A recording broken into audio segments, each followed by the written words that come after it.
مروه ته ترانی تنوي تلي تو تلي هذلت هذا برشان رانخي مروه ته ها هذا پنجګور دی خا بلوچ دی بیا ٹھیک ہے پنجګور حیدری خلا چلا گیا حیدری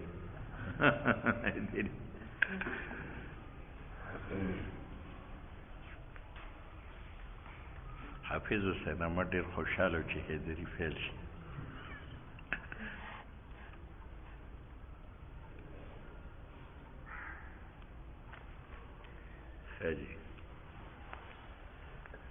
باب ما جاء في من أدرك ركعة من العصر قبل أن تغرب الشمس. دیکھو بھائی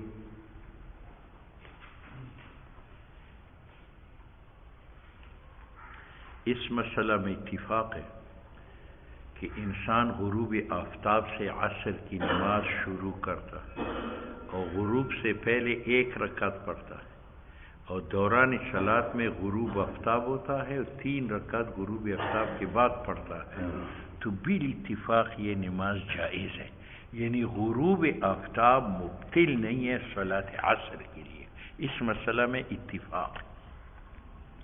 اختلاف اس میں ہے کہ انسان فجر کی نماز شروع کرتا ہے طلوع آفتاب سے پہلے اور طلوع سے پہلے 1 رکعت پڑھتا ہے اور درمیان صلاۃ میں سورج طلوع ہوتا ہے تو 1 رکعت طلوع آفتاب کے بعد پڑھتا ہے.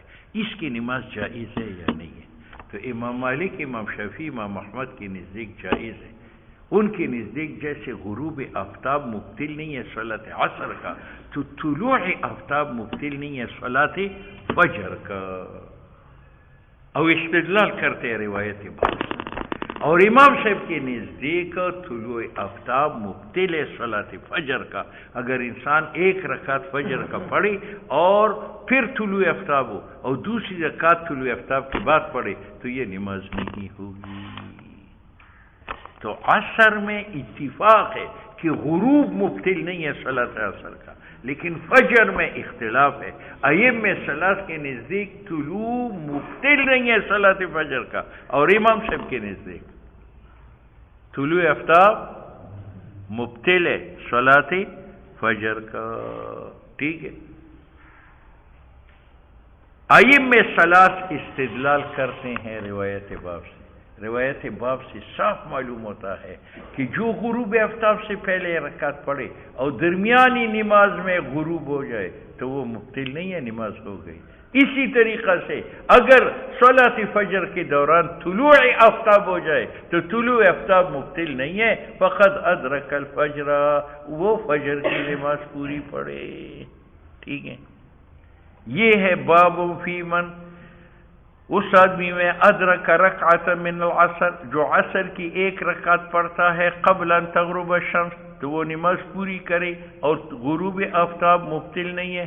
حدثنا الانصاری قال حدثنا معن قال حدثنا مالک بن انس عن زید بن اسلم عن عطاء بن يسار عن بسر بن سعید وعن الاعرج يحدثونه عن ابي هريره عن النبي عليه السلام قال من ادرك من الصبح ركعه، جو صبح کی نماز سے 1 رکعت پا لیتا ہے قبل ان تطلع الشمس، طلوع آفتاب سے پہلے اور پھر 1 رکعت طلوع کے بعد پڑھے گا، فقد ادرک الصبح، اس نے صبح پا لیا، یعنی صبح ہو گئی.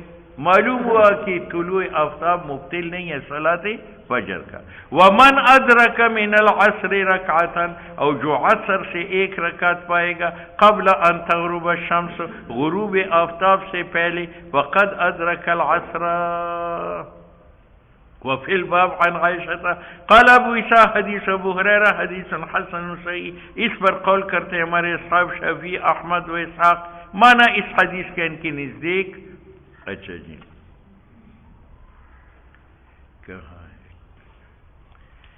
معنی اس حدیث کا یہ صاحب عذر کے لیے کہ ایک آدمی سو رہا ہے، سونا ایک عذر ہے یعنی صلاۃ، اور انسان ہے یا بھول جاتا ہے، وہ بیدار ہوتا ہے نیند سے، یا بھول جانے کے بعد یذکر یاد آتا ہے عند طلوع الشمس و عند غروبها، اب اس نے ایک رکعت طلوع سے پہلے پڑھی اور ایک طلوع کے بعد نماز ہو گئی، ایک رکعت غروب سے پہلے پڑھی عصر کا، ایک بعد میں پڑھی تو نماز ہو گئی.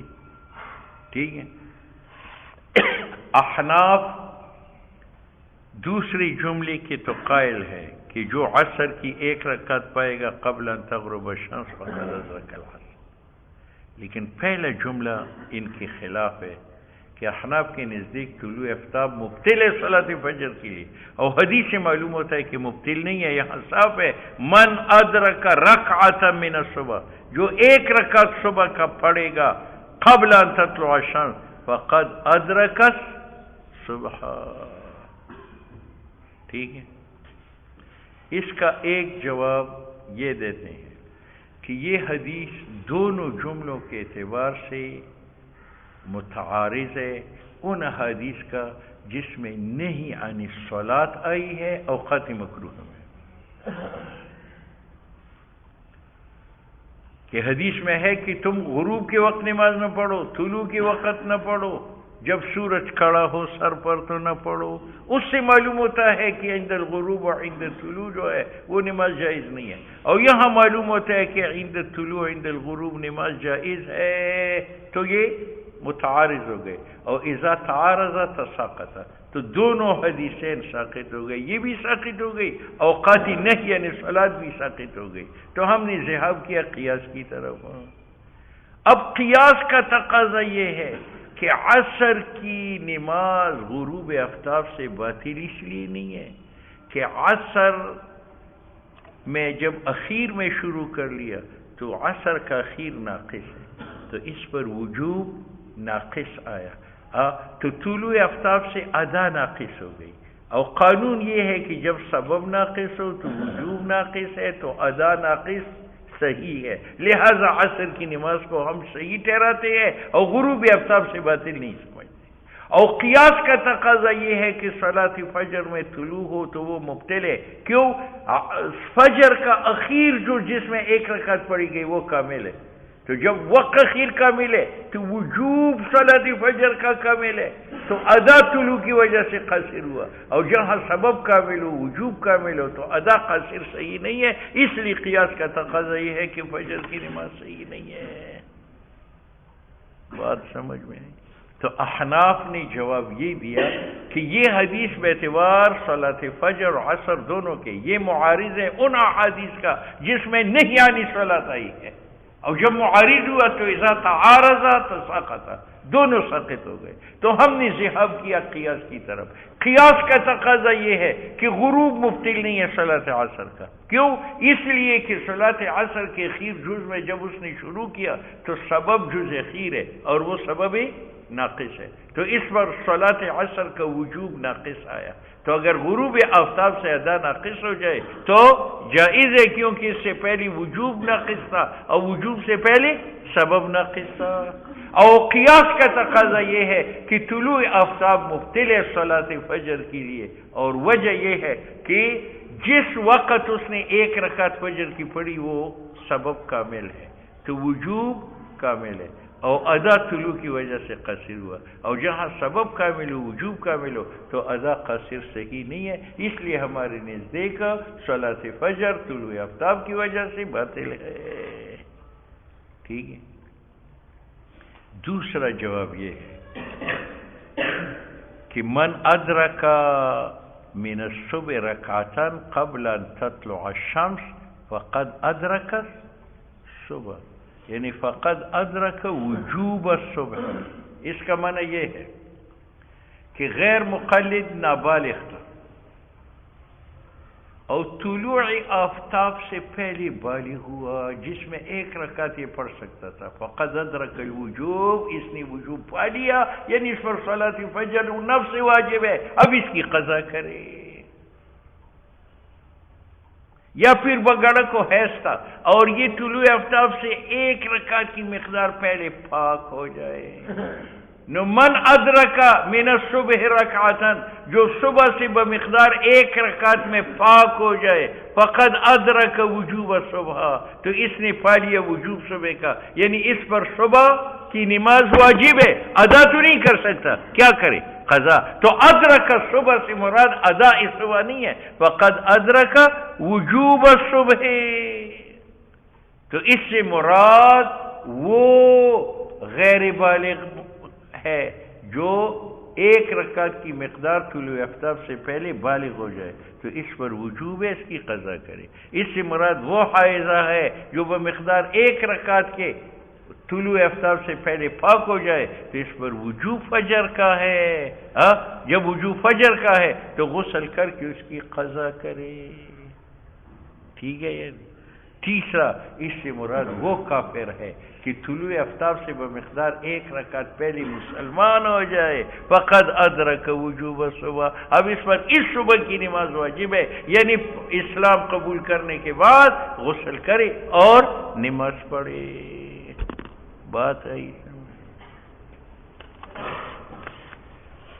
باب ما جاء فی الجمع بین الصلاتین۔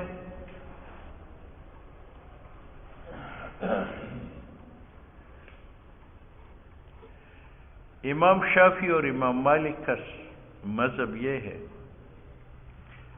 کہ عصر کی نماز مقدم کر کے ظہر کے وقت میں صلاۃ ظہر کے ساتھ پڑھنا دو وجہ سے ہے، مطر اور سفر کی وجہ سے۔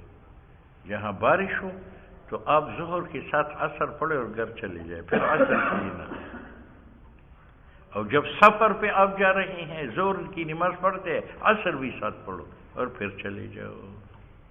تو جمع بین الصلاتین سفر اور مطر کی وجہ سے۔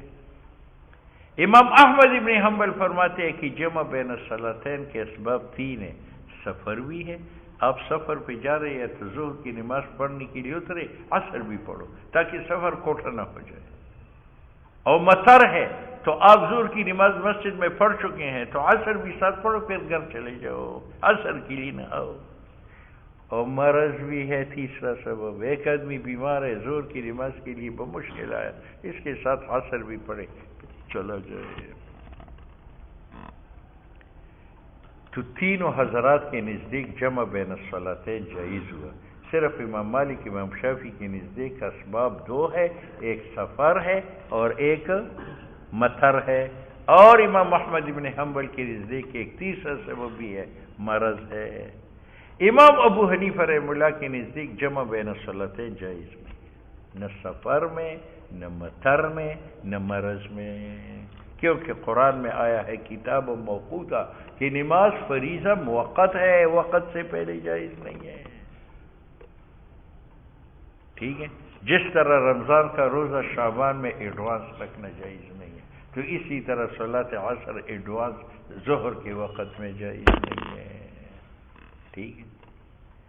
ائمہ ثلاث روایت باب سے استدلال کرتے ہیں کہ حدثنا حناد قال حدثنا ابو معاویہ عن الاعمش عن حبیب بن ابی ثابت عن سعید بن جبیر عن ابن عباس قال جمع رسول اللہ صلی اللہ علیہ وسلم، نبی علیہ السلام نے جمع فرمایا بین الظہر والعصر، عصر کو ظہر کے وقت پڑھ لیا، وبین المغرب والعشاء بالمدینہ من غیر خوف ولا مطر، بغیر خوف کے اور بغیر مطر کے۔